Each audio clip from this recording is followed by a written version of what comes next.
దేవుడికి లోబడితే నువ్వు గుడ్. నీ కోరికలన్నీ దేవుడు ఏం చేయబోతున్నాడు? సఫలము చేయబోతున్నాడు. హల్లెలూయా.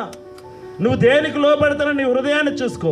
దేవుడు గనక నీ కార్యాలు చేయాలంటే దేవుని యందు భయభక్తులు కలిగి ఉండాలంట. భయభక్తులు కలిగి ఉన్నవాడి కార్యాలంట దేవుడు ఏం చేస్తాడంట? సఫలము చేస్తాడు. ఎఫెసీయులకు రాసిన పత్రిక 3:16 చూడండి. మీరు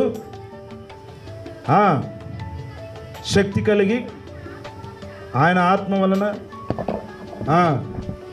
క్రీస్తు మీ హృదయములలో అది విషయం. దేవుని అందులో భయభక్తులు కలిగి ఉంటే మీ హృదయాల్లో ఎవరు నివసిస్తారంట? మీ కార్యాలు ఎందుకు సఫలం అవుతున్నాయో తెలుసా? మీరు దేవుని యందు భయభక్తులు కలిగి ఉంటే మీ హృదయ తలంపులను ఎవరు ఉంటారు? అప్పుడు నీ హృదయంలో ఎవరు ఉంటారంట? యేసయ్యుండి నీ విశ్వాసాన్ని బట్టి నీ కార్యాలు చేస్తారు.